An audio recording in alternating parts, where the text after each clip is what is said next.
Hello friends, welcome to knowledge life. Friends, आज हम लोग डॉक्टर मनीष रंजन जी का NCERT सार संकलन को देखेंगे, जिसमें भारतीय संविधान को पढ़ेंगे और भारतीय संविधान के इस चैप्टर में संवैधानिक विकास को पढ़ेंगे। तो बिना देर के शुरू करते हैं आज के इस सेशन को और देखते हैं सही महत्वपूर्ण बिंदुओं को। तो चलिए शुरू करते हैं। तो सबसे पहला बिंदु है, संविधान जीवन का वह मार्ग है जिसे राज्य अपने लिए अपनाता है। संविधान जीवन का वह मार्ग है जिसे राज्य अपने लिए अपनाता है। संविधान किसी देश की राजनीतिक व्यवस्था का वह आधारभूत ढांचा निर्धारित करता है जिसके अंतर्गत उसकी जनता शासित होती है। संविधान किसी देश की राज्य व्यवस्था के मूल सिद्धांतों का प्रतिपादन करता है, जिसकी कसौटी पर राज्य की विधियों एवं कार्यों को उनकी विधि मान्यता तथा वैधता के लिए परखा जाता है। इसको एक बार फिर से रिपीट कर लेते हैं। संविधान जीवन का वह मार्ग है जिसे राज्य अपने लिए अपनाता है। संविधान किसी देश की राजनीतिक व्यवस्था का वह आधारभूत ढांचा निर्धारित करता है जिसके अंतर्गत उसकी जनता शासित होती है।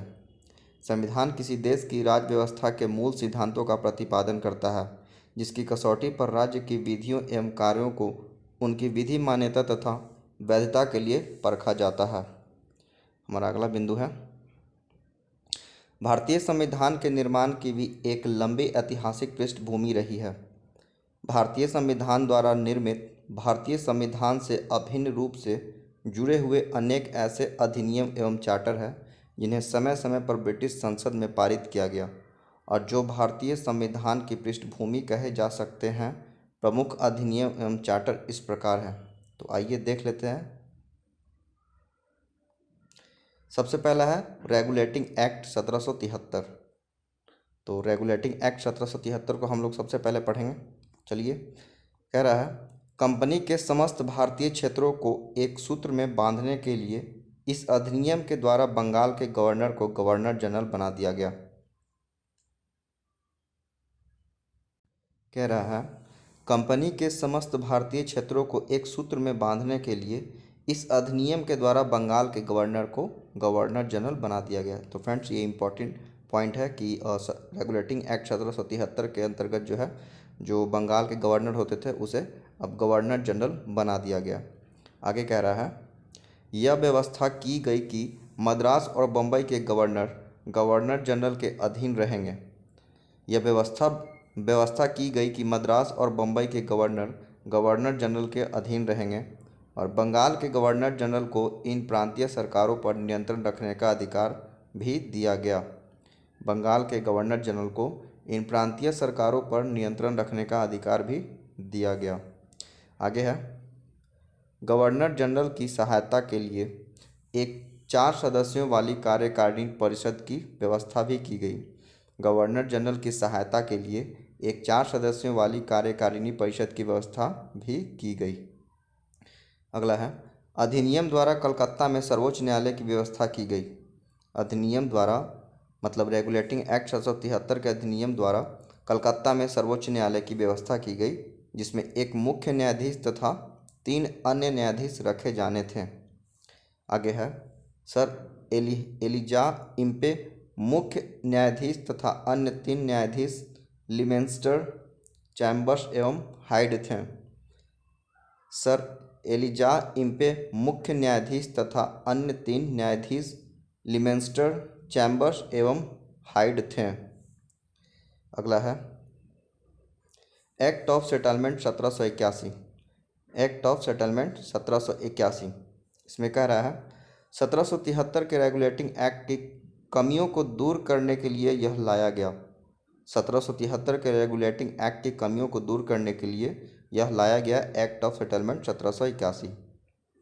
अगला है, इस एक्ट के द्वारा कलकत्ता की सरकार को उड़ीसा, बिहार एवं बंगाल के लिए कानून बनाने का अधिकार प्रदान किया गया। मतलब एक्ट ऑफ सेटलमेंट 1781 के तहत जो है, कलकत्ता की सरकार को उड़ीसा, बिहार एवं बंगाल के लिए कानून बनाने का अधिकार प्रदान किया गया। आगे है, गवर्नर जनरल इन काउंसिल को सर्वोच्च न्यायालय के अधिकार क्षेत्र से बाहर कर दिया गया। गवर्नर जनरल इन काउंसिल को सर्वोच्च न्यायालय के अधिकार क्षेत्र से बाहर कर दिया गया। आगे है, आगे है पिट्स इंडिया अधिनियम 1784।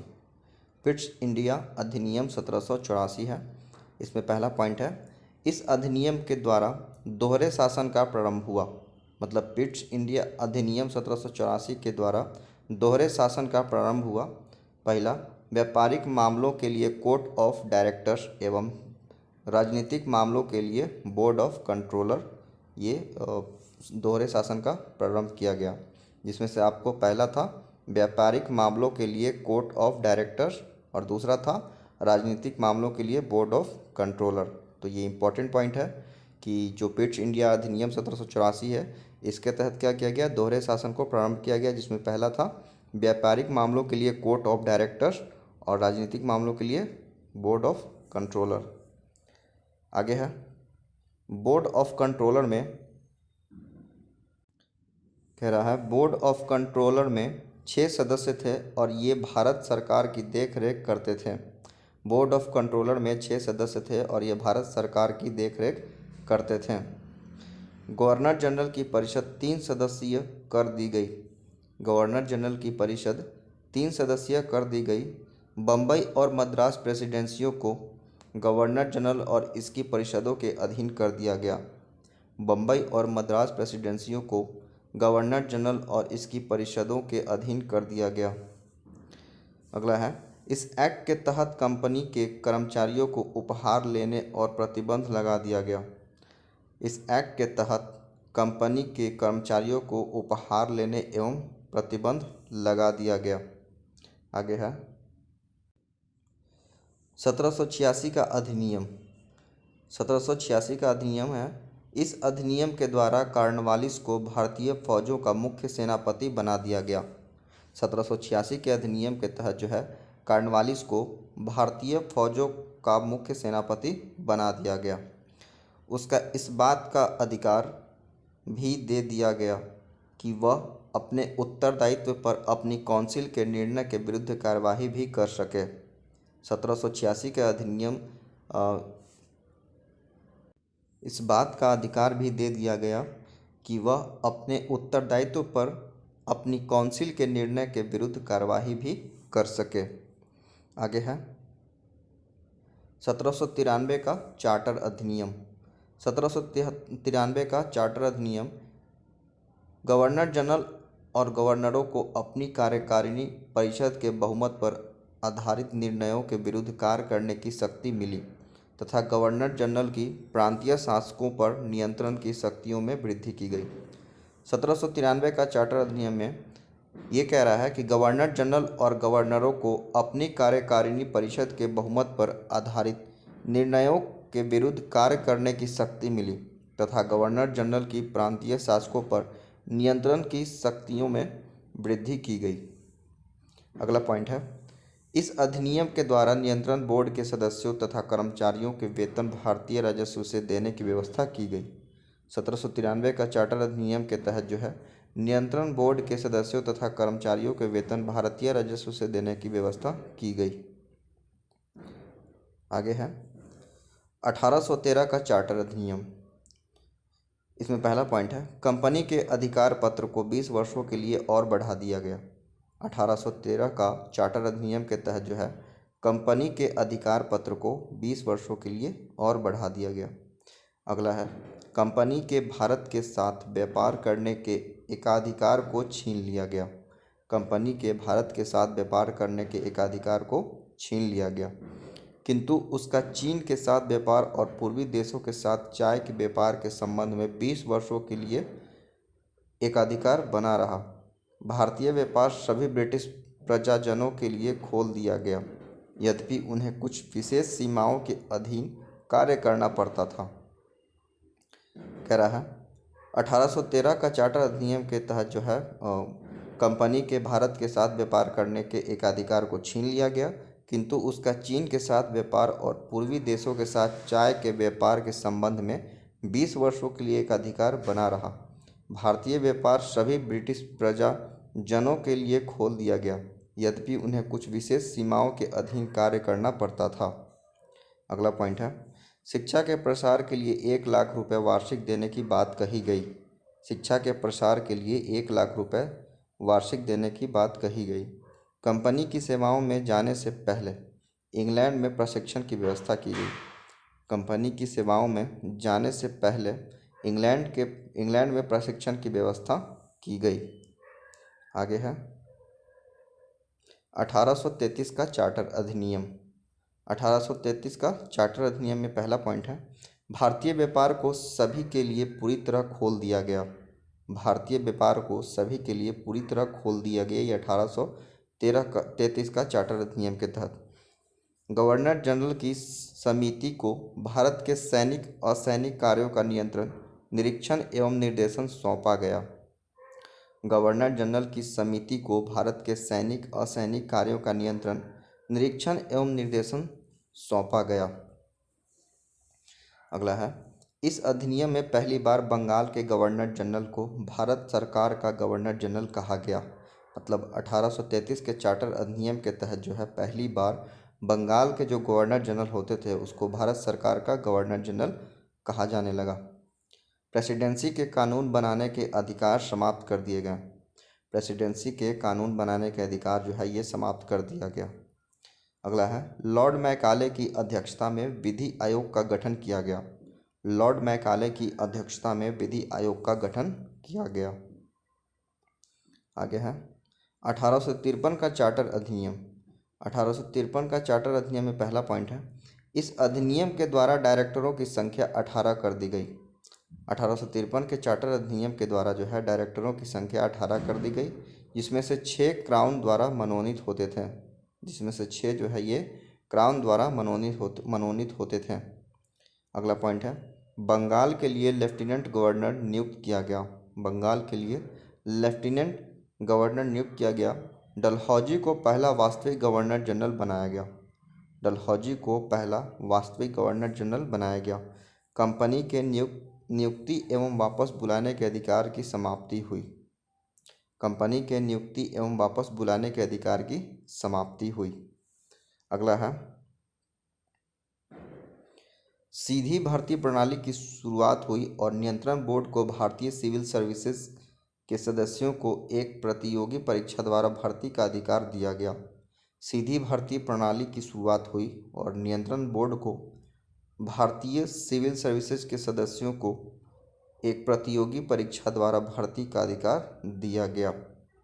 अगला है, गवर्नर जनरल की परिषद में एक और सदस्य जोड़ा गया। अब इसके सदस्यों की संख्या 12 हो गई। गवर्नर जनरल की परिषद में एक और सदस्य जोड़ा गया और अब इसके सदस्यों की संख्या 12 हो गई।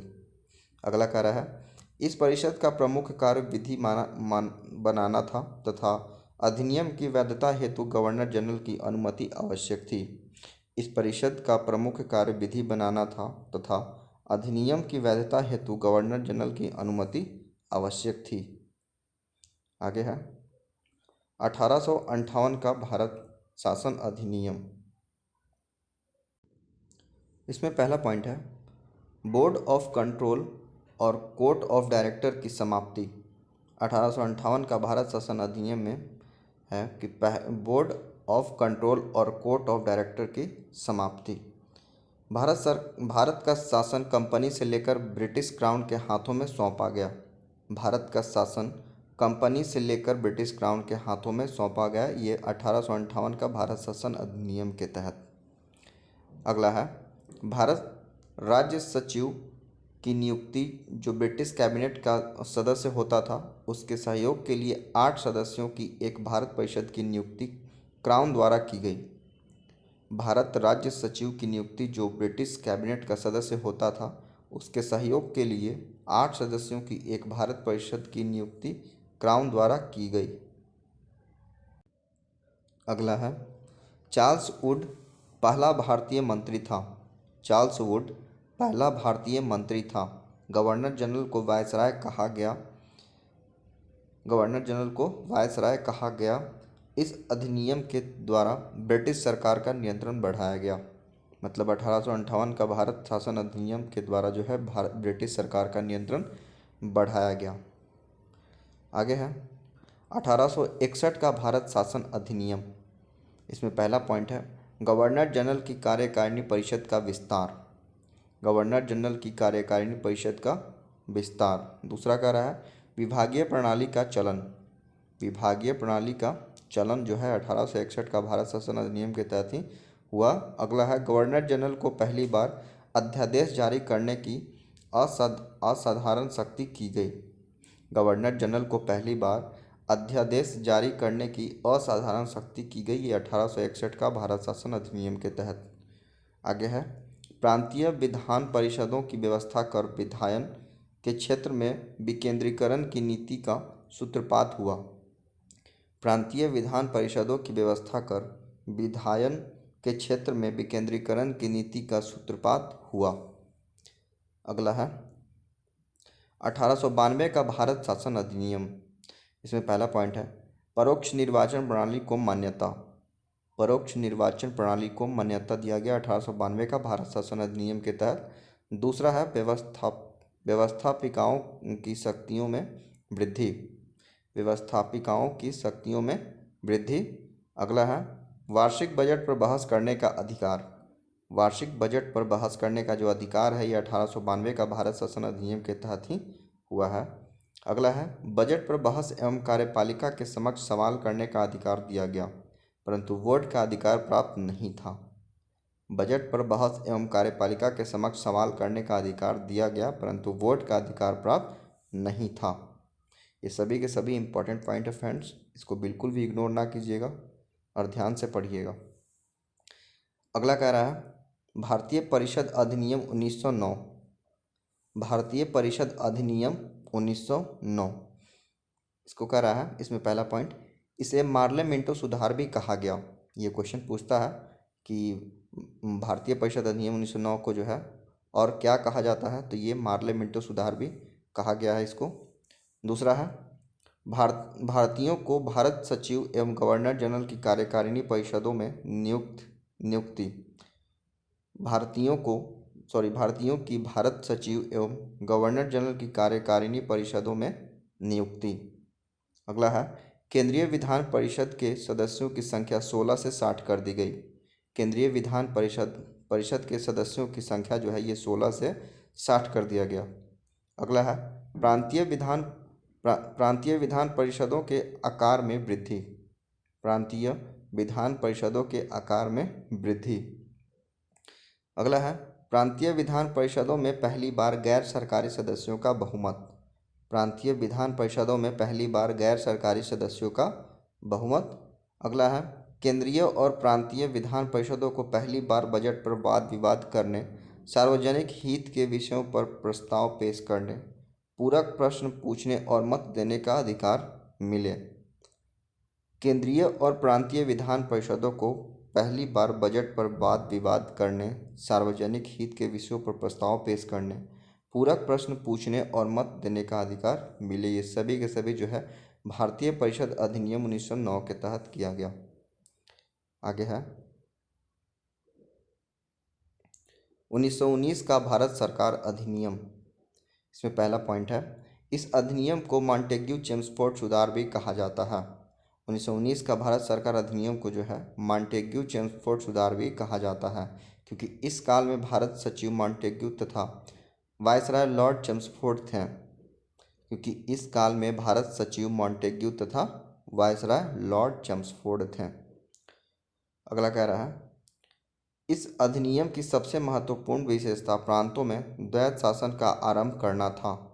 इस अधिनियम की सबसे महत्वपूर्ण विशेषता जो थी ये प्रांतों में द्वैत शासन का प्रारंभ करना था। ये 1919 का भारत सरकार अधिनियम के तहत। यहाँ से क्वेश्चन आता है कि किस अधिनियम के तहत जो है प्रांतों में द्वैत शासन को प्रारंभ किया गया था, तो ये 1919 का भारत सरकार अधिनियम के तहत। शासन के विषयों को प्रांतीय और केंद्रीय सूचियों में बांट दिया गया। शासन के विषयों को जो है वो प्रांतीय और केंद्रीय सूचियों में बांट दिया गया। केंद्रीय मामले रक्षा, विदेशी मुद्रा तथा आयात निर्यात। केंद्रीय मामले रक्षा, विदेशी मुद्रा तथा आयात निर्यात। इससे प्रांतों में द्वैत शासन की शुरुआत हुई। इससे प्रांतों में द्वैत शासन की शुरुआत हुई। प्रांतीय विषयों को दो भागों में बांटा गया। प्रांतीय विषयों को दो भागों में बांटा गया। अगला है आरक्षित विषय। पुलिस, जेल, भू राजस्व, सिंचाई और वन विभाग ये विषय गवर्नर और उसकी कार्यकारिणी परिषद द्वारा देखे जाते थे। आरक्षित विषय में पुलिस, जेल, भू राजस्व, सिंचाई और वन विभाग ये विषय जो थे ये गवर्नर और उसकी कार्यकारिणी परिषद द्वारा देखे जाते थे। अगला है हस्तांतरित विषय। देखिए फ्रेंड्स, हम लोग यहाँ पे देखे थे कि प्रांतीय विषयों को दो भागों में बांटा गया है, जिसमें पहला था आरक्षित विषय और दूसरा है हस्तांतरित विषय। दूसरा क्या है? दूसरा है हस्तांतरित विषय। इसमें कह रहा है, हस्तांतरित विषय में कह रहा है कि शिक्षा, स्थानीय स्वशासन, सार्वजनिक स्वास्थ्य, सफाई और उद्योग गवर्नर और उसके मंत्रियों द्वारा देखे जाते थे। हस्तांतरित विषय में कह रहा है शिक्षा, स्थानीय स्वशासन, सार्वजनिक स्वास्थ्य, सफाई, कृषि और उद्योग गवर्नर और उसके मंत्रियों द्वारा देखे जाते थे। अगला है प्रांतों पर केंद्रीय नियंत्रण द्वैध शासन द्वारा कम किया गया। प्रांतों पर केंद्रीय नियंत्रण द्वैध शासन द्वारा कम किया गया। केंद्रीय विधायिका को द्विसदनात्मक बना दिया गया। केंद्रीय विधायिका को द्विसदनात्मक बना दिया गया, जिसे राज्य परिषद, जिसको कि ऊपरी सदन कहते हैं, 5 वर्ष के लिए और विधान परिषद 3 वर्ष के लिए जो है में बांटा गया। कह रहा है केंद्रीय विधायिका को द्विसदनात्मक बना दिया गया, जिसे राज्य परिषद, जो कि ऊपरी सदन कहा जाता है, वो 5 वर्ष के लिए और विधान परिषद ये 3 वर्षों के लिए जो है में बांटा गया। पृथक निर्वाचन मंडल का दायरा बढ़ाकर सिखों को इसमें शामिल किया गया। अधिकार बहुमत को समाप्त करके गैर आधिकारिक बहुमत को बढ़ाया गया। कह रहा है पृथक निर्वाचन मंडल का दायरा बढ़ाकर सिखों को इसमें शामिल किया गया। अधिकार बहुमत को समाप्त करके गैर आधिकारिक बहुमत को बढ़ाया गया। आगे कह रहा है भारत सचिव और उसके सहयोगियों का वेतन अब अंग्रेजी राजस्व से देने की बात हुई और भारत के उच्चायुक्त की लंदन में नियुक्ति हुई, जो भारत सरकार के प्रति जिम्मेदार था और उससे ही खर्च पाता था। वह इंग्लैंड में भारतीय विद्यार्थियों का ध्यान रखता था तथा भारत सरकार के लिए सुविधाओं की व्यवस्था करता था। कह रहा है भारत सचिव और उसके सहयोगियों का वेतन अब अंग्रेजी राजस्व से देने की बात हुई और भारत के उच्चायुक्त की लंदन में नियुक्ति हुई, जो भारत सरकार के प्रति जिम्मेदार था और उससे ही खर्च पाता था। वह इंग्लैंड में भारतीय विद्यार्थियों का ध्यान रखता था तथा भारत सरकार के लिए सुविधाओं की व्यवस्था करता था। आगे है इस अधिनियम के द्वारा एक लोक सेवा आयोग की स्थापना की गई। इस अधिनियम के द्वारा जो है ये लोक सेवा आयोग की स्थापना की गई। ये किस अधिनियम के द्वारा? तो ये भारत सरकार अधिनियम 1919 के द्वारा। तो भारत सरकार अधिनियम 1919 के द्वारा जो है ये एक मतलब इसके तहत लोक सेवा आयोग की स्थापना की गई और भारत सचिव को इस आयोग की नियुक्ति का कार्य सौंपा गया। और भारत सचिव को इस आयोग की नियुक्ति का कार्य सौंपा गया। अगला है हमारा 1935 का भारत सरकार अधिनियम। इसमें देख लेते हैं। इसमें पहला पॉइंट है इस अधिनियम के द्वारा प्रांतीय स्वायत्तता और प्रांतों में जवाबदेह सरकारों की स्थापना और द्वैध शासन की समाप्ति की गई। मतलब 1935 का जो भारत सरकार अधिनियम है, इसके द्वारा प्रांतीय स्वायत्तता और प्रांतों में जवाबदेह सरकारों की स्थापना और द्वैध शासन की समाप्ति की गई। आगे है पहली बार काउंसिल ऑफ स्टेट्स यानी कि प्रांतीय परिषदों को 6 प्रांतों में द्विसदनीय बनाया गया। ये प्रांत थे बंगाल, मद्रास, बम्बई, उत्तर प्रदेश, बिहार और असम। पहली बार काउंसिल ऑफ स्टेट्स को 6 प्रांतों में द्विसदनीय बनाया गया। ये प्रांत थे बंगाल, मद्रास, बम्बई, उत्तर प्रदेश, बिहार और असम। अगला है पृथक निर्वाचक मंडलों का विस्तार किया गया। पृथक निर्वाचन मंडलों का विस्तार किया गया। सिखों, भारतीय ईसाइयों, आंग्ल भारतीयों जिसको एंग्लो इंडियन कहते हैं और यूरोपियों को इसमें शामिल किया गया। पृथक निर्वाचन मंडलों का विस्तार किया गया। सिखों, भारतीय ईसाइयों, आंग्ल भारतीयों और यूरोपियों को भी इसमें शामिल किया गया। आगे है संघीय न्यायालय की दिल्ली में स्थापना। संघीय न्यायालय की दिल्ली में स्थापना की गई जिसमें एक मुख्य न्यायाधीश और 6 या 6 से कम जजों की नियुक्ति मान्य की गई। संघीय न्यायालय की दिल्ली में स्थापना जिसमें एक मुख्य न्यायाधीश और 6 या 6 से कम जजों की नियुक्ति मान्य की गई। आगे है इस अधिनियम के द्वारा यानी भारत सरकार अधिनियम 1935 के द्वारा जो है रिजर्व बैंक ऑफ इंडिया की स्थापना की गई। इम्पोर्टेंट पॉइंट है कि किस अधिनियम के द्वारा जो है भारत ये रिजर्व बैंक ऑफ इंडिया की स्थापना की गई, तो याद रखिएगा 1935 का भारत सरकार अधिनियम के तहत। आगे देखते हैं। आगे है 1947 ईस्वी का भारतीय स्वतंत्रता अधिनियम। 1947 ईस्वी का भारतीय स्वतंत्रता अधिनियम, इसमें पहला पॉइंट है 4 जुलाई 1947 ईस्वी को इंग्लैंड की संसद द्वारा भारतीय स्वतंत्रता अधिनियम पारित किया गया। 4 जुलाई 1947 ईस्वी को इंग्लैंड की संसद द्वारा भारतीय स्वतंत्रता अधिनियम पारित किया गया। अगला है 15 अगस्त 1947 ईस्वी को भारत दो अधिराज्यों भारत व पाकिस्तान में विभाजन कर दिया जाएगा। सिंध उत्तर पूर्वी सीमा प्रांत, पश्चिमी पंजाब, बलूचिस्तान तथा असम का सिलहट जिला पाकिस्तान में तथा शेष भारत में रहेगा। इसमें कह रहा था 15 अगस्त 1947 ईस्वी को भारत दो अधिराज्यों भारत व पाकिस्तान में विभाजित कर दिया जाएगा, जिसमें सिंध उत्तर पूर्वी सीमा प्रांत, पश्चिमी पंजाब, बलूचिस्तान तथा असम का सिलहट जिला पाकिस्तान में तथा शेष भारत में रहेगा। दोनों अधिराज्यों की विधानसभाओं को अपना अपना संविधान बनाने का अधिकार दिया गया। दोनों अधिराज्यों की विधानसभाओं को अपना अपना संविधान बनाने का अधिकार दिया गया। आगे है नवीन संविधानों के निर्माण तक शासन 1935 ईस्वी के अधिनियम के अनुसार चलता रहेगा।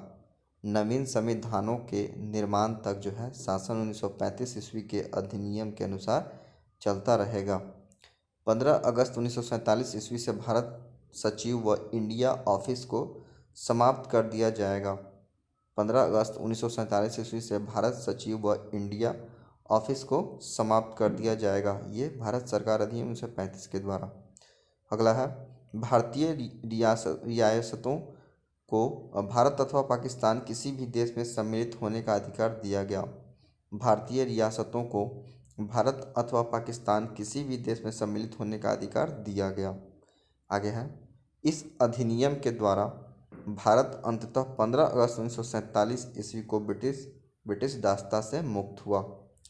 भारत सरकार अधिनियम 1935 के द्वारा ही भारत अंततः 15 अगस्त 1947 ईस्वी को ब्रिटिश दासता से मुक्त हुआ। फ्रेंड्स, मैंने यहाँ पे भारत सरकार अधिनियम 1935 बोल दिया था। यहाँ पे 1947 का जो है भारतीय स्वतंत्रता अधिनियम के तहत ये जो है 15 अगस्त 1947 ईस्वी से भारत सचिव व इंडिया ऑफिस को समाप्त कर दिया जाएगा। और अगला था भारतीय रियासतों को भारत अथवा पाकिस्तान किसी भी देश में सम्मिलित होने का अधिकार दिया गया। तो यहाँ पे मैंने भारत सरकार अधिनियम 1935 के द्वारा बोल दिया था।